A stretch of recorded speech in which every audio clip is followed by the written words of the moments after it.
안녕하세요. 문제풀이 대기 첫 시간입니다. 저는 이름은 하부영이고요. 아마 이론부터 달려오신 분들은 제 이름을 잘 알고 계실 거예요.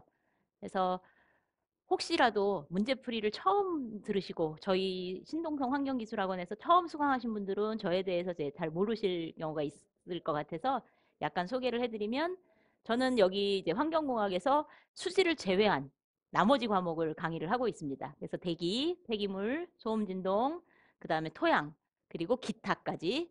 그래서 혹시 공부하시다가 모르는 거 있으면 뭐 이론부터 하신 분들은 다 아시죠? 어디다가 올려주시는지. 네이버 카페에 환경 박사라고 검색을 하시면 저희 신동성 카페거든요. 그래서 거기에는 이제 수질방, 대기방, 질문방이 따로 있습니다. 그래서 환경공무원 환경공학방도 따로 있거든요. 그래서 거기다가 질문을 해주시면 저뿐만 아니라 저희 학원의 모든 선생님들이 아주 신속하게 답변을 달아드리니까 궁금한 점 있으시면 거기다가 질문을 같이 올려주시고요. 그 다음에 문제풀이는 별도의 교재를 판매하지 않고 저희가 이제 나눠드리는 그 교재, 무료로 드리는 교재를 사용하기 때문에 아마 출판사에서 그 제작한 것보다 글자 크기도 작고 그 다음에 여유가 좀 없을 거예요. 쓸 수 있는. 그래서 여러분들이 문제풀이 교재가 너무 좀 글씨도 작고 그다음에 여백도 작다라고 좀 불평불만이 좀 있으신 분들이 있더라고요.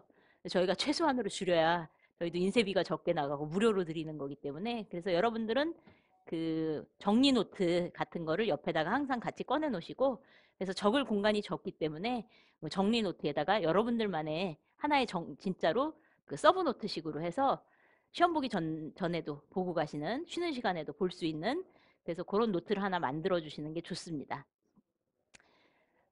대기 같은 경우는 이제 수질하고 비슷하게 문제수가 이제 많이 나오고요. 그다음에 이제 폐기물이나 나머지 과목들은 이제 문제수가 적기 때문에, 그리고 공무원은 제가 누누이 얘기하지만 남들이 맞히지 못하는 문제를 자기가 맞춰야만 합격을 할 수 있다라고 생각하시고, 왜 이렇게 문제가 방대하고 필요도 없는 것 같은 문제를 많이 합니까? 이렇게 말씀을 하시는데, 어떤 게 나올지 몰라요. 사실상 문제 출제위원들도 다 각양각색이고 하기 때문에 어, 기사 문제만 할 수도 없고, 그리고 또 공무원에서 기출된 문제들은 또 협소합니다. 내용들이. 그래서 그것만 할 수 없고 하기 때문에 여러 가지 문제를, 그래서 고시 문제, 옛날에는 5급을 고시라 그랬거든요. 그래서 5급 고시 문제, 그다음에 연구사 문제, 7급 문제, 9급 문제 다 여기다가 수록을 해놨어요.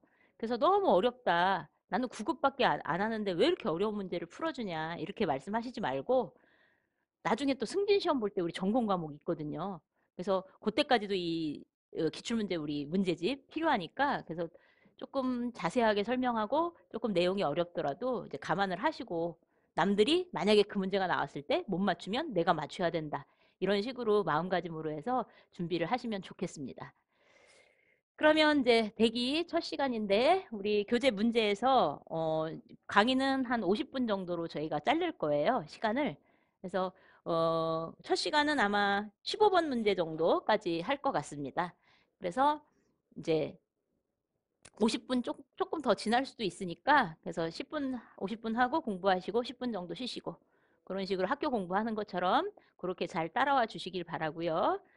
그러면 1번 문제부터 볼까요? 1번. 세계보건기구에 의한 대기오염의 정의는, 이거는 옛날에 기사시험 문제에 나왔고 요즘은 기사시험 문제에도 거의 안 나와요. 대기오염이라는 것은 이제 사람 때문에 생긴 거다라고 알고 있죠. 그래서 자연현상은 대기오염으로 보지 않습니다. 그거는 자연적인 대기오염이라는 말을 써줘야 돼요, 앞에다가.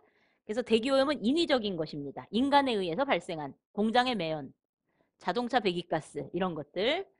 그러면 1번 보세요. 인간이나 동식물, 그리고 생활에 해를 주어, 그리고 재산까지의 정당한 권리도 방해하는 그런 상태를 대기오염의 상태라고 보고, 그럼 2, 3, 4가 왜 틀렸나 볼까요? 인간에게만 해를 주는 것 아니에요. 그래서 우리 뒤에서 동식물의 영향, 재산에 미치는 영향 이런 것도 배우죠. 도시민의 건강에만 장애를 주는 행위 이런 것도 아니고, 정상적인 대기 조성이 갑작스럽게 변하는 자연현상에 의해 인간에게 위해를 줄 때, 자연현상은 자연적 대기오염이라고 해야지 그냥 대기오염이라고 하지 않습니다. 그래서 인간에 의해서, 그리고 인간뿐만 아니라 동식물, 그리고 재산까지도 피해주는 것. 2번 볼게요. 장거리 이동 대기오염물질 대책위원회에 관한 설명이다. 틀린 것은, 예전에는 황사대책위원회라고 그랬다가 지금은 장거리 이동 대기 오염 물질이라고 합니다. 장거리 이동 대기 오염 물질. 요 가장 대표적인 게 황사죠. 황사. 미세 분진, 황사 등등등. 그러면 왜 황사로 했다가 장거리 이동 대기 오염 물질로 바뀌었냐 명칭이. 예전에 그 중국에 그 공장들은 다 동쪽에 우리나라도 동해안 쪽에 원자력 발전소도 많고 뭐 시멘트 공장들도 많고 화력 발전소도 많죠. 왜 동쪽에다 짓죠? 이따가 하겠지만 우리 중위도 지역은 편서풍, 즉 동쪽에서 서쪽으로 부는 바람이 불어요. 그러면 만약에 동풍이 불으면 우리 내륙 지방으로 다 오기 때문에 우리도 해안 지역을 따라서 동쪽에, 그럼 서쪽으로 가니까 태평양 쪽으로 가니까 동쪽에 많이 져요. 중국도 마찬가지예요. 중국도 공장들이 거의 동쪽에 많습니다. 근데 예전에 한번 큰 화학 공장 폭발 사고가 있었어요. 아마 아신 분도 있을 거예요. 그래서 제 동생도 그쪽 부근에 살고 있었는데, 남자 동생. 그래서 전화를 했었어요. 너는 피해 없었냐고. 그게 굉장히 먼 거리까지도 피해를 줬던 적이 있어요. 화학 물질이. 그래서 우리나라도 그때 큰일 났다 막 그렇게 대책 세우고 그랬거든요. 그래서 황사뿐만 아니라 이런 화학 공장에서 나오는 물질이 올 수도 있다. 장거리를 통해서 우리나라로, 중국에서. 그래서 그때 황사 대책을 장거리 이동 오염물질 대책이라고 했습니다. 그래서 여기에 이제 화학 물질도 다 이제 섞인 거예요. 그래서 장거리 이동 대기 오염물질 대책위원회를 이제 만들었는데, 1번 보세요. 위원회는 위원장 1인을 포함하여 25명의 위원으로 구성되어 있습니다. 우리나라 법에. 그리고 2번, 위원장은 환경부 장관. 환경부 장관이 하시는 일이 너무 많죠. 이게 틀렸는데 위원장은 환경부 차관으로 하도록 되어 있습니다. 그래서 2번은 틀렸어요. 그리고 이 위원은 환경부 장관이 위촉하는 자와 임명하는 자로 한다. 그러니까 위원장하고 이제 장관이 이렇게 임명을 하죠. 그래서 차관이 위원장을 하고 위촉하는 사람을 임명자로 해서 위원 25명을 구성을 하셔야 됩니다. 3번, 위원회는 장거리 이동 대기오염물질 피해 방지에 관한 사항을 심의 조정하며. 4번, 장거리 이동 대기오염물질 성분을 집중 측정하기 위하여 측정망으로 대기오염 집중 측정망을 설치하고 있다. 그래서 측정망 뒤에서 나올 거니까 그때 다시 한번 볼게요. 3번 보겠습니다. 황사 현상의 원인과 대책으로 옳지 않은 것은, 요거는 기출문제죠. 우리 공무원 시험에. 1번, 황사는 강한 바람이나 지형에 의해 만들어진 난류 등의 기상 조건으로 인하여 다량의 모래와 먼지가 강풍을 따라 이동하여 지면 가까이 침적하거나 부유하거나 낙하하는 현상을 말한다. 그러면은 황사, 지구를 좀 볼게요. 지구. 여기 적도 지방입니다. 그래서 적도에서 30도 부근을 저위도라고 하죠.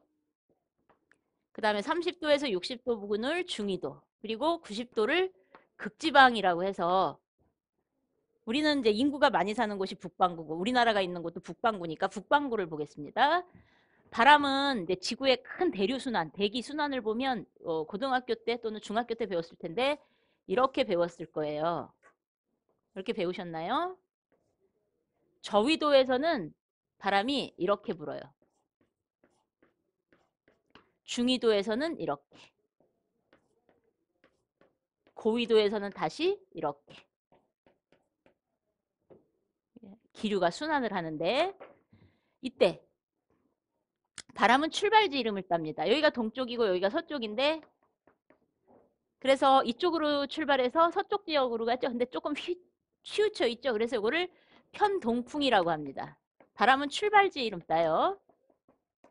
만약에 동쪽에서 서쪽으로 가면은 무슨 바람이라고 부릅니까? 이거를 동풍이라고 부르죠. 출발지가 동쪽이니까. 북쪽에서 남쪽으로 오는 것은 뭐라 그래요? 북풍이라고 부르죠. 북풍. 그래서 북풍이 불면 지구는 굉장히 추워져요. 극지방에서 막 오는 바람. 그 다음에 바다에서 육지로 가는 바람을 뭐라고 하죠? 바다 해자를 따서 해풍이라고 배우죠. 육지에서 가면 육풍. 그래서 해풍, 육풍. 합쳐서 해륙풍. 산에서 골짜기로 가면 산풍. 골짜기에서 산으로 가면 곡풍. 그래서 출발지 이름을 따는데, 그래서 동쪽에서 출발해서 가니까 편동풍. 얘는 반대로 서쪽에서 출발하니까 편서풍. 다시 얘는 극지방에서 부는 동풍이다 그래서 극동풍이라는 말을 씁니다. 근데 이 편동풍은 얘를 옛날부터 콜럼버스 시대에 무역하면서 대륙 발견하면서 이 바람을 타고 갔대요. 그래서 이거를 편동풍이라는 말 대신에 무역풍이라는 말을 더 많이 사용을 합니다. 이때 이 무역풍과 관계된 현상, 이론 들으신 분들은 뭐가 있습니까?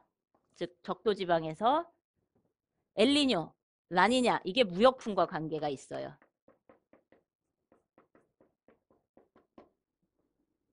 그 다음에 편서풍과 관계된 거 우리가 지금부터 할 황사현상이 편서풍과 관계 있어요.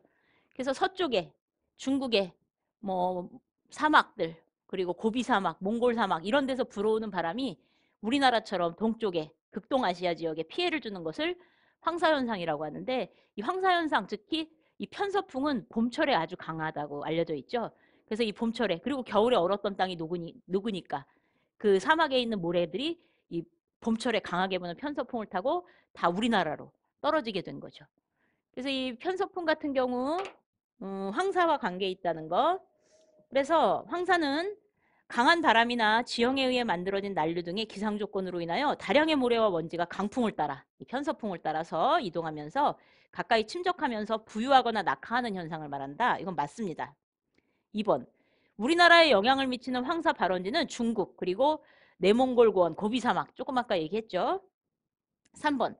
황사가 발생하면 대기 중에 미세먼지 농도가 급격히 증가하며 먼지 입자가 호흡기를 통해 몸속에 들어갈 수는 있으나 황사 입자에 유해물질을 함유하지 않는다면 호흡기 질환을 초래할 가능성은 없다. 아니에요.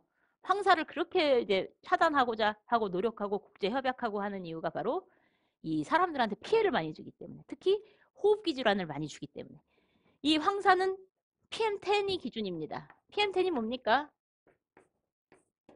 10마이크로 이하의 그걸 이제 미세먼지라고 많이 부르죠. 그래서 요즘은 이제 피부까지 뚫고 가는 초미세먼지 PM2.5 그게 이제 우리나라에서 굉장히 강력하게 규제를 하고 있는데 옛날에는 PM2.5 없었을 때는 다 PM10으로 규제했어요. 그래서 황사는 PM10을 기준으로 하고 있습니다. 그래서 황사가 발생하면 이게 틀린 호흡기 질환을 초래할 가능성이 없다 아니라 호흡기 질환을 초래하는 것이 황사이다. 4번 국제협력을 통해 중국 그리고 몽골 황사 발생 지역 등을 조사하여 그리고 사막화 방지와 조림 사업 등을 추진해서 황사의 발생 조건을 개선해 나가는 등 황사 대책이 필요하며 황사의 농도와 성분 분석과 정확한 예보를 통해 피해를 줄이는 방법 외에는 우리나라 때문에 하는 게 아니니까 그거 외에는 크게 막을 방법이 없죠. 국내 대책은 많지가 않다. 그래서 우리 미세먼지 저감에 대한 굉장히 법들이 강화가 많이 됐어요. 그런 내용이 있고 황사는 이 정도 보시면 되겠습니다. 4번 대기오염 경보에 관한 설명 중 알맞지 않은 것은 이거는 잘 나오는 문제 중에 하나인데 대기오염 경보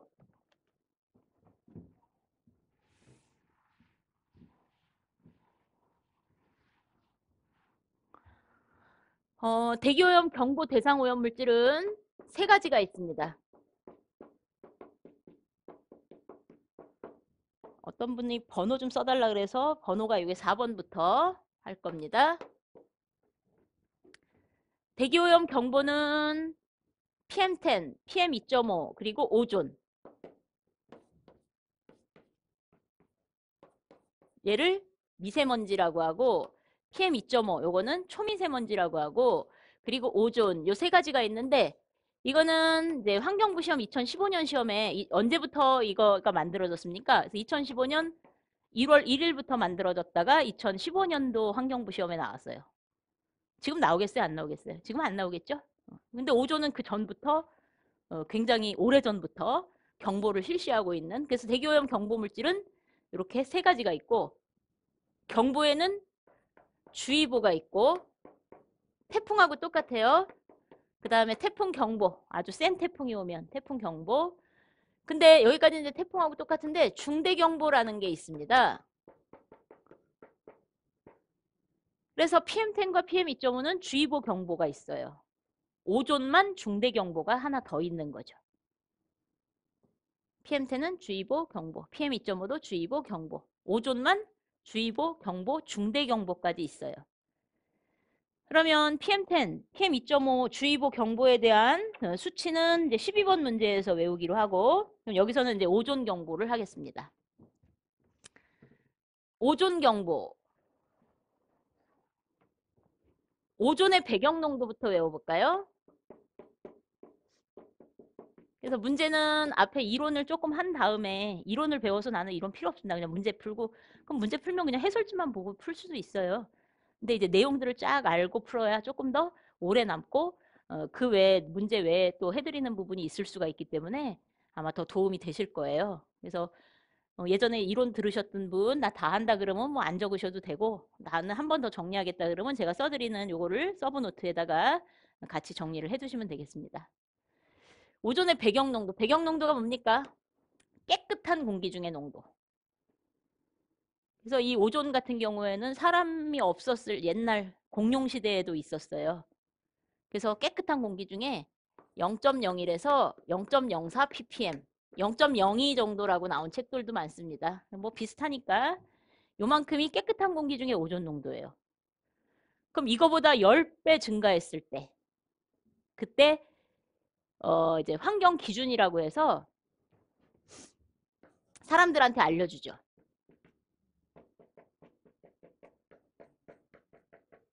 요거의 10배, 0.1 ppm 이상일 때 사람들한테 야, 지금 오존 농도 10배 넘어갔어. 굉장히 많아. 이렇게 사람들한테 전광판을 통해서 알려주고 그럼 사람들이 마스크 쓰고 다니고 자동차 좀 줄이고 뭐 이러는 대책을 이제 하겠죠. 그래서 환경 기준은 이거의 10배, 0.1 ppm입니다. 그래서 우리나라 법에는 환경 기준을 초과하여 사람한테 피해를 줄 때 주의보를 발령하도록 돼 있어요. 그러니까 0.1을 초과해야 돼. 그래서 오존은 세 가지가 있는데 주의보가 있고 그래서 얘를 초과하여 그럼 0.12 ppm일 때 주의보를 발령하도록 돼 있습니다. 그 다음에 경보, 태풍 경보처럼 더 오존이 많으면 0.3 ppm 이상일 때 오존 경보를 발령하도록 되어 있고 중대 경보 0.5 ppm 이상일 때 중대 경보를 발령하도록 우리나라 법에 정해져 있습니다. 그러면 누가 발령할까요? 누가? 대통령이? 환경부 장관이? 아니라 시도지사가 뭐를 통해서? 방송 매체를 통해서 뉴스 이런 방송 매체를 통해서 뭘 알려줘요? 지단 농조를 알려줘야 돼요.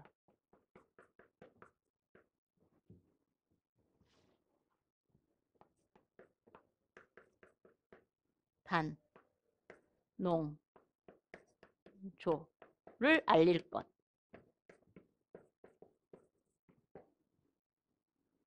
지는 지역 알려주셔야죠. 그래야 그 지역 안 가요. 특히 임산부 노약자들은 가시면 안 돼. 이게 면역 체계의 변화, 요전에 우리 인체 영향에서 면역 체계의 변화, 유전인자 변화.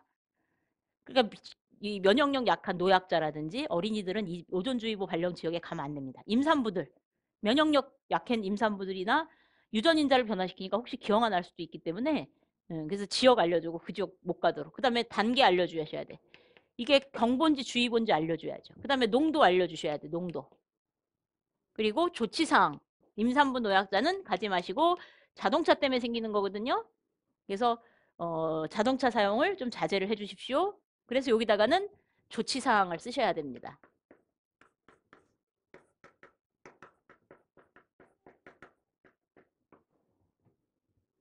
주의보 발령일 때는 키포인트가 자제예요. 자제. 용어가 점점 세져야 돼요. 경보 발령일 때는 제한. 중대경보 발령일 때는 금지. 용어가 점점 세지죠? 뭐를? 자동차 사용, 주민의 실외활동,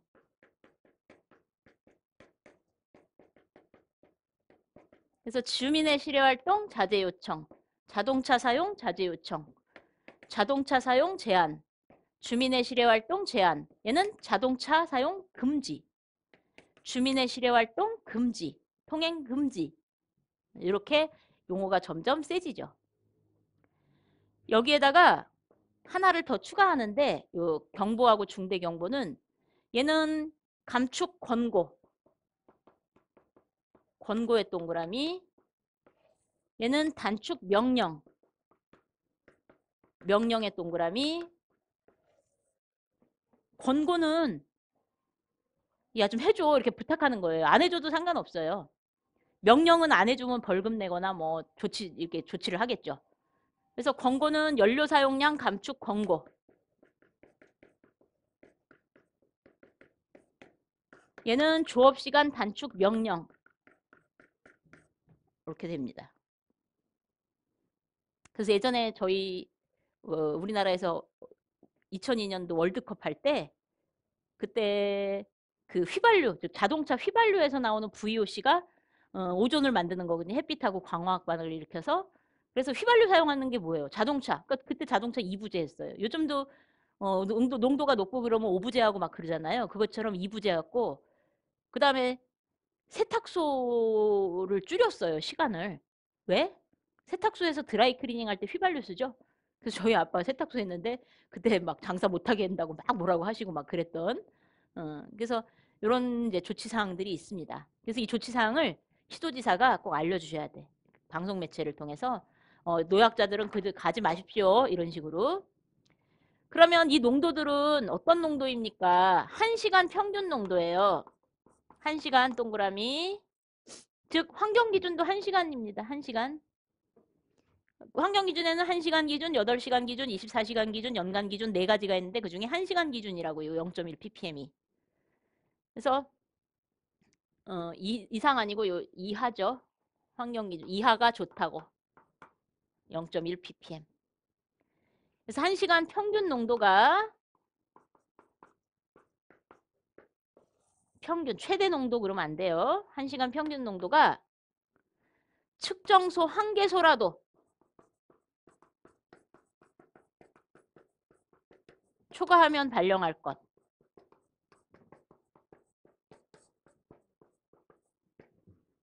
만약에 우리 시도에 오존 측정소가 5개가 있었어요. 다른 애들은 다 뭐 0.01, 0.02밖에 안 나와요. 배경 농도밖에. 근데 요게 한 개가 0.14 나왔어요. 그러면 오존주의보를 발령을 해야 돼. 그러니까 공무원 되신 분이 저 아직도 잊혀지지 않는 게 제가 매 수업 시간마다 얘기하는데 공무원 되신 분이 와가지고 아 선생님 저 진짜 이거 악법이라고 이거 이 정도면 한계가 망가져서 그런 거잖아요. 왜 얘네들도 그럼 농도가 비슷하게 나와야지 같은 지역에 있는데 근데 얘만 갑자기 높게 나오니까 뭔가 문제가 있는데 그래도 법은 오존주의보를 그 지역에 통째로 발령해야 되니까 그러면은 막 위에서 조사하라고 하고 막 야근해야 되고 막 그래서 너무 힘들다는 거야. 그래서 아, 이건 악법이라고 막 그랬던 게 아직도 제 머릿속에 그분이 와가지고 했던 얘기가 아직도 잊혀지지가 않습니다. 그래서 이게 이제 악법 중에 하나인데 그래도 우리나라 법이에요. 한 개소라도 측정소에서 넘어가면 경보를 발령할 것. 근데 시험에 3분의 2가 넘어가면 발령할 것 그러면 틀리죠. 그래서 이게 이제 오존주의보, 오존경보. 그러면 여기까지 문제 풀어보겠습니다. 4번. 대기오염 경보에 관한 설명이다 알맞지 않은 것은 대상 지역은 시지역 중 시도지사가 필요하다고 인정된 지역 맞고요. 2번 대기오염 경보 대상 오염 물질은 오존과 황산화물이다. 황산화물은 경보에 없습니다. PM10, PM2.5 오존 있습니다. 2번 틀렸고요. 3번 대기오염 경보 대상 오염 물질이 오존일 때 농도에 따라서 주의보, 경보, 중대경보로 구분한다. 맞죠? 대기오염 경보 단계별 오염물질 농도 기준은 환경부령으로 정한다. 그래서 농도 기준은 환경부령입니다. 근데 이거하고 또 5번하고 또 질문을 많이 하세요. 5번. 이건 또 대통령령이야. 5번. 대기오염 경보, 대상지역, 대상오염물질, 발령기준, 경보 단계 및 조치사항 등 필요한 사항은 대통령. 그러니까 대통령이 뒤에서 딱 받쳐주는 거. 야, 필요한 거 있으면 얘기해. 이건 대통령이고. 농도 기준 정하는 거는 환경부령입니다. 무슨 말인지 아시겠어요? 6번. 대기오염 경보 중 중대경보가 발령되는 농도 기준은 중대경보는 0.5. 그래서 우리나라는 아직까지 주의보 발령까지 밖에 안 했어요. 경보나 중대경보 발령된 적은 한 번도 없었습니다. 중대경보는 0.5예요. 답 1번. 기상조건 등을 검토하여 해당 지역 내 대기 측정소의 오존 농도가 0.5 ppm 이상일 때. 7번. 오존의 대기오염 경보 단계 및 농도 기준에 관한 설명이다. 알맞지 않은 것은 해당 지역 내 측정소 3분의 2 이상이 경보 발령 기준을 초과하면 경보를 발령한다. 아까 얘기했죠. 한 개소라도 초과하면. 2번. 농도 기준은 1시간 평균 농도를 기준으로 한다. 맞고. 3번. 기상 조건 등을 검토하여 측정소의 오존 농도가 0.12 ppm 이상일 때 주의보를 발령한다. 맞고. 중대경보가 발령된 지역의 기상 조건 등을 검토하여 0.3 이상 그러면 경보 발령할 거네. 이때는 경보로 전환한다. 그래서 중대경보였다가 0.3에서 0.5로 내려가면 경보로 다시 전환해 줘야 됩니다. 8번. 대기오염 경보 발령 시 포함되어야 할 사항으로 잘못된 것은 지단 농도 외우시면 돼요. 지 1번 대상 지역, 단 2번 경보 단계, 3 농 오염물질의 농도. 그 다음에 좋은데 조치사항이어야 되는데 3번 예상시간 그래서 틀렸어요. 경보지속 예상시간은 없습니다. 지단 농도로 외우시면 되고 9번 오존의 대기오염 경보 단계별 조치사항으로 가장 거리가 먼 것은 주의보는 자제라고 해야 되는데 제한이라고 그래서 틀렸네요. 자동차 사용 제한. 제한은 경보일 때예요. 주의보일 때 아니고. 그래서 1번 틀렸고 2번 경보는 감축 권고 여기 있죠? 감축 권고. 중대 경보는 실효활동 금지 여기 있죠? 금지. 그 다음에 조업시간 단축 명령도 있고요. 그래서 요거 물어보는 조치사항. 그 다음에 10번. 10번은 이제 새로 생긴 법이에요. 그래서 2019년에 새로 생긴 법입니다. 그래서 2019년 2월에 제정된 미세먼지 저감 및 관리에 관한 특별법에서 정한 미세먼지 생성물질의 항목이 아닌 것은. 그래서 요거는 나왔었는지 제가 갑자기 기억이 안 나는데 요거 알아두세요. 미세먼지에 대해서는 요즘 법이 굉장히 강화되는 상태라 안 나왔다면 나올 수 있습니다. 4개 있어요. 그러니까 4개만 외워주세요. 미세먼지 저감 관리에 관한 특별법에서 미세먼지 생성물질 4개. 1. 질소산화물 2. 황산화물 3. 휘발성 유기화합물. 휘발성 유기화합물이 휘발유했을 때 나오는 거예요. 자동차 때문에. 그래서 황산화물, 질소산화물 가장 대표적인 2가지와 VOC, 휘발성 유기화합물과 그리고 그 밖에 환경부령이 정하는 것이라고 돼 있는데 그게 바로 암모니아입니다. 그 밖에 환경부령으로 정하는 것 해서 암모니아가 하나가 있어요. 불소는 없습니다. 불소. 그래서 답은 5번이 답이에요. 그래서 1, 2, 3, 4, 4개 알아두세요. 미세먼지 생성물질 항목, 황산화물, 질소산화물, 휘발성 유기화합물, 그 밖에 환경부령이 정하는 물질, 암모니아. 11번. 미세먼지 예보에 관한 사항이다. 가로 안에 들어갈 것은 여러분들 이제 뭐 밖에 운동하러 나가실 때 특히 뭐 친구하고 만나서 남자분들 농구하기로 했다. 그러면 꼭 요거 좀 보고 가세요. 미세먼지가 좋은지 나쁜지.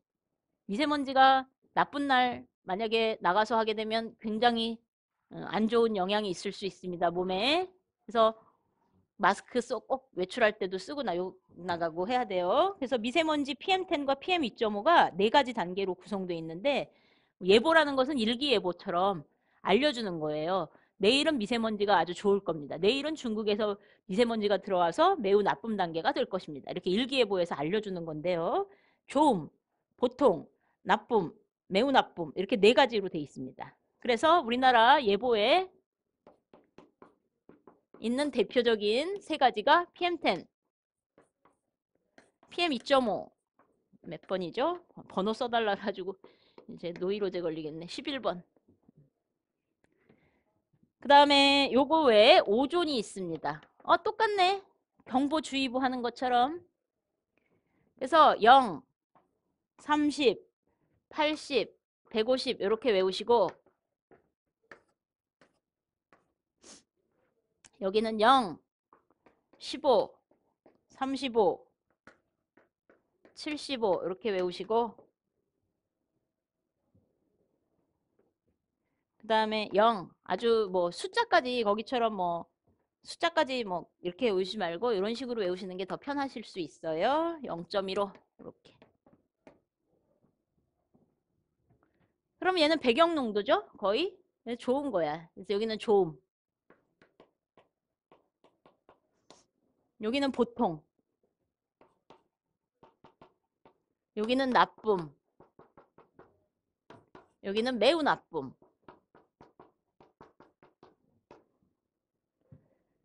그리고 얘는 단위가 마이크로그램 퍼 세제곱이고 입자상 물질. 얘는 ppm입니다.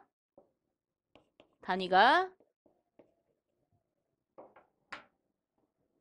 그래서 가로 안에 들어갈 것은 먼저 PM10이니까 0, 30이 있어야죠. 30, 80, 150, 150 이상, 100, 그래서 151 해서 답은 4번. 그래서 아주 정확하게 뭐 0, 에서 30, 31에서 80, 81에서 150 뭐 이렇게 하지 마시고 이런 식으로 보시면 더 외우기가 아마 더 쉬우실 거예요.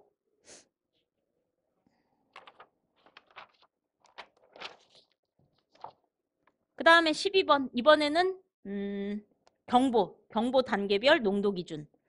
아까는 오존 주의보, 오존 경보, 오존 중대 경보를 했다면 12번 문제에서는 이제 PM10과 PM2.5의 주의보 경보에 대해서 외우셔야 돼. 그래서 얘는 중대 경보가 없습니다. PM10, PM2.5는. 그러면 12번 문제 보시면 수치를 외우셔야 돼요. PM10의 반이라고 생각하시면 돼. PM2.5는. 그래서 PM10만 외우시면 초미세먼지 PM2.5는 그거의 반. 그러면 보세요. 주의보 PM10 기상조건 등을 고려하여 미세먼지 PM10은 자동 측정소 PM10의 평균 농도가 시간당 평균 농도 아까랑 똑같습니다. 오존. 얘는 150 마이크로그램 퍼 세제곱미터 이상 지속될 때. 그럼 150이면 매우 나쁨 상태죠? 그래서 매우 나쁨 상태인 이 150이 2시간 이상 지속되면 주의보를 때려줘야 됩니다. 경보는 이거의 2배예요. 경보는 기상조건 등을 고려하여 150의 2배면 300이죠? 그래서 300 마이크로그램 퍼 세제곱이 2시간 이상 지속될 때는 경보를 발령합니다. 해제 기준은 아직은 시험에는 안 나왔지만 나올 수 있으니까 읽어볼게요. 그러면 이렇게 해서 PM10과 PM10을 주의보 경보를 외웠다면 그러면 초미세먼지 PM2.5는 그거의 반이에요. 그럼 150의 반이면 얼마야? 75. 300의 반이면 150. 그래서 1번이 답입니다. 그래서 초미세먼지는 디귿에 들어갈 말은 75. 주의보는 75. 경보는 150. 그래서 PM10의 반. 해제 기준. 미세먼지 PM10 주의보가 해제되는 것은 세 번째 줄, 네 번째, 마지막 줄 100 마이크로그램 미만일 때, 경보가 해제되는 것은 150 마이크로그램 미만일 때, 초미세먼지는 35, 그 다음에 경보는 75. 이것도 같이 외워주시면 좋겠습니다.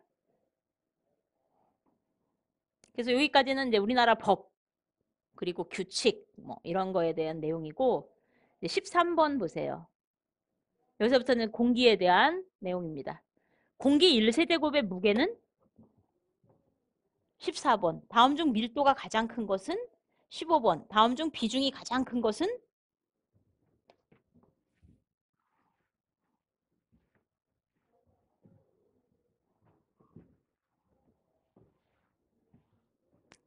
공기는 질소가 가장 많고요. 그 다음이 뭐예요? 산소 2위가. 3위가 아르곤. 아르곤은 18쪽 에라 2라고 하면 안 되죠. 불활성 기체이기 때문에. 그 다음에 네 번째로 많은 게 CO2. 다섯 번째로 많은 게 네온.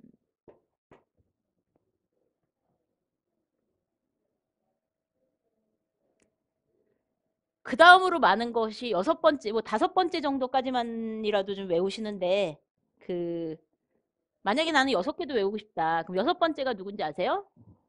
헬륨. 그 다음이 7위가 메탄. 여기 7위예요. 그리고 10위가 수소 같은 게 있습니다. 근데 아르곤부터 다 합쳐도 1%가 안 돼요. 거의 100%는 질소하고 산소로 합쳐져 있죠. 요게 79, 요게 21%. 부피 퍼센트로. 아르곤은 0.9%. 그래서 여기서부터는 다 1%도 안 됩니다. CO2는 0.033%. 얘네들은 너무 양이 작으니까 우리는 뭐 이렇게 세세한 것까지는 다 필요 없고 최소한 5개는 외우셔야 돼. 질소, 산소, 아르곤, CO2, 네온. 그리고 기출문제 보면 얘네들 없을 때 헬륨과 메탄. 메탄이 한번 시험에 나온 적이 있었던 것 같아요. 메탄이 7위. 기출문제 보시면. 그래서 공기는 우리가 사람이 몸무게를 쟀을 때 머리가 2kg, 팔다리가 1kg, 그리고 몸통이 60kg. 그럼 이 사람은 66kg, 65kg, 66kg. 그러면은 어디와 가까워요? 가장 많이 차지하는 몸통이랑 무게가 가까운 것처럼 질소가 가장 많으니까 질소의 무게와 가장 가깝게 나옵니다. 그럼 질소가 분자량이 28이죠. 그래서 우리가 이제 원자량 수소 알아야 되고 탄소, 질소, 산소, 불소, 황 이런 건 안 주어질 수 있어요. 그래서 원자량이 가장 작은 애가 수소죠. 그래서 이게 1, 탄소가 12, 질소가 14, 산소가 16, 플루오르는 19, 황은 32. 이 정도는 아마 다 아실 거예요. 나트륨 아세요? 소듐 23, 염소 35.5, 칼슘 40. 그래서 질소는 요 14가 2개니까 28. 근데 나머지는 다 얘보다 분자량이 큰 애들이 많죠. 그래서 28보다 약간 큰 29. 그래서 공기의 분자량은 29입니다.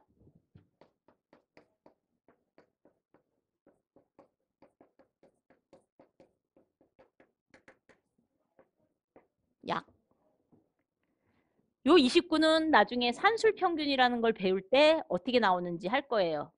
요 29가 나오는 거는 질소의 분자량 곱하기 79%, 산소의 분자량 곱하기 21%. 이거를 이제 산술 평균이라고 해서 우리 평균 구하는 거 굉장히 중요하거든요. 대기, 수질, 폐기물, 소음 진동 다 나와요.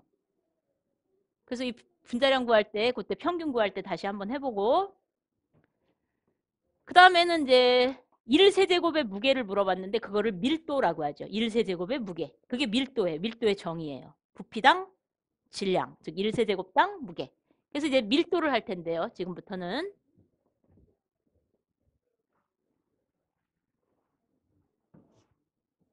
밀도, 비중. 밀도는 제가 학교 다닐 때 아이스크림처럼 생겼다 이렇게 외우라고 했었던 게 아직도 기억이 납니다. 그래서 볼륨분의 매스. 또 하트에 화살 꽂혀 있는 거로 외우라고 한 학생도 있을 거고 학교에도 우리는 아이스크림으로 외우라 했어요. 여기 아이스크림 볼륨분의 매스, 부피분의 질량. 그래서 모든 기체 22.4 세제곱미터는 분자량을 갖는다. 이렇게 한 게 공기의 밀도입니다. 기체의 밀도. 그래서 기체의 밀도는 22.4분의 분자량해서 그럼 공기의 밀도 구해볼까요? 13번으로 할게요.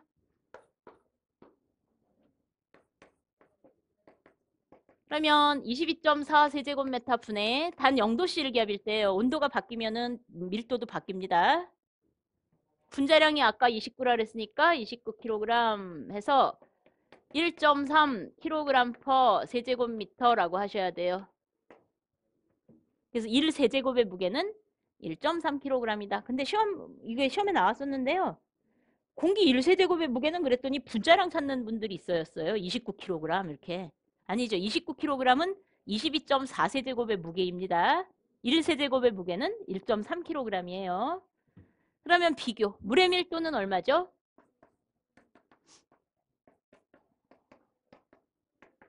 1kg per 리터. 즉 물 1리터 마시고 몸무게 재면 1kg 살찝니다. 바로. 또는 1g per 세제곱 센티미터라고 외운 사람도 있을 거예요. 같은 거니까.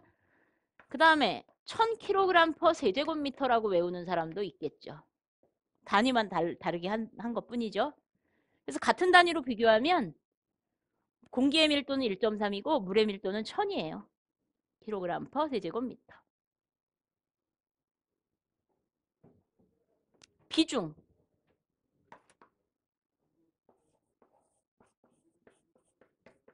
비교한 중량.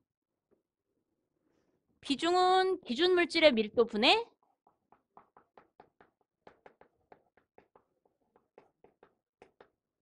어떤 물질의 오염물질의 즉 어떤 물질의 밀도.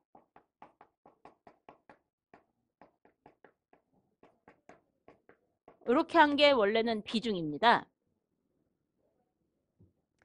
그러면 공기의 비중.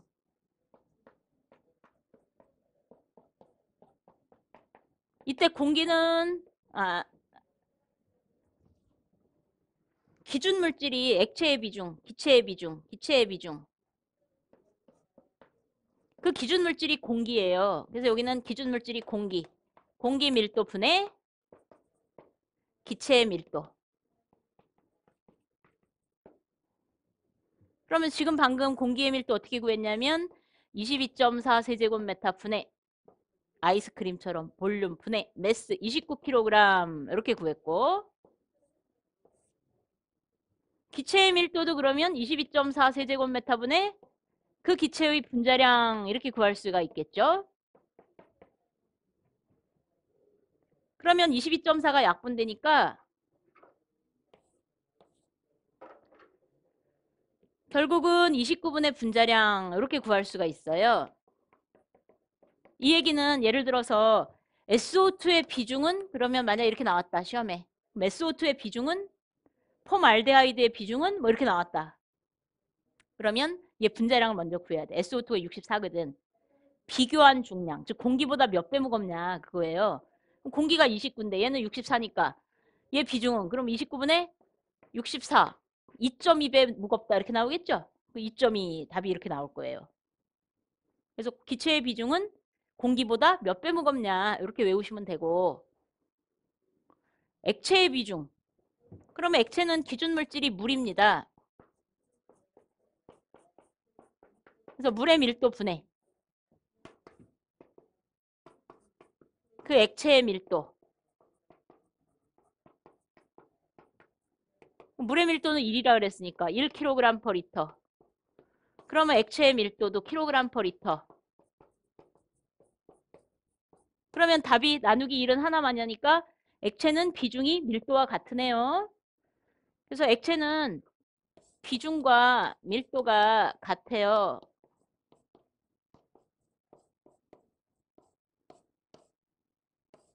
액체에서는. 비중은 단위가 없지만 kg/리터를 붙여서 풀 수가 있죠. 예를 들면 휘발유는 물에 뜹니다. 그 휘발유의 비중이 0.85이다.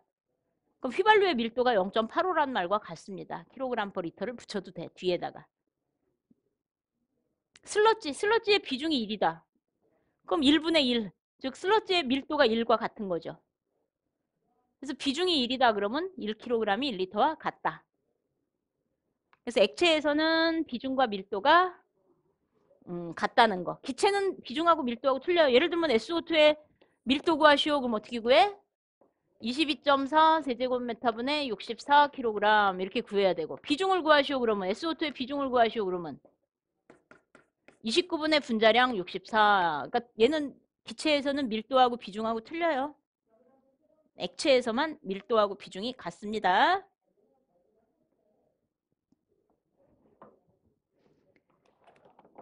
그러면 문제 볼게요. 13번. 공기 1세제곱에 무게 됐고, 14번. 다음 오염물질 가운데 밀도가 가장 큰 기체는? 그럼 분자량이 가장 큰 기체 찾으시면 되겠죠. 왜냐하면 22.4분의 분자량이니까 밀도가 큰 거 찾으세요. 비중이 큰 거 찾으세요. 그래도 다 분자량이 큰 거 찾으시는 게 답이에요. 그럼 14번. 다음 오염물질 가운데 밀도가 가장 큰 것은 SO2 분자량이 64.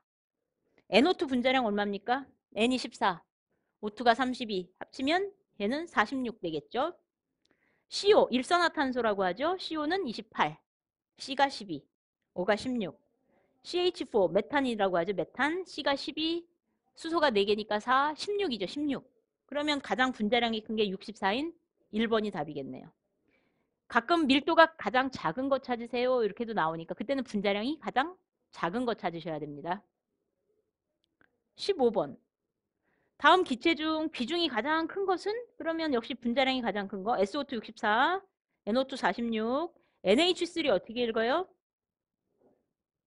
암모니아. 그래서 얘는 17, 14, 수소가 3, 17. H2S는 황화수소. 얘는 34가 나오죠. 역시 1번이 분자량이 가장 커서 비중이 가장 크겠네요. 그래서 밀도는 22.4분의 분자량, 즉 분자량이 가장 큰 게 답. 비중은 29분의 분자량, 분자량이 가장 큰 게 답. 그러면 이번 시간에 여기까지 하고 다음 시간에 이제 16번부터 요거 이제 공기에 대한 조성 조금 아까 배운 거 여기서 다시 한번 하겠습니다. 그 다음에 지구 위의 구성 성분들 그런 거 하겠습니다. 이번 시간에 여기까지 할게요.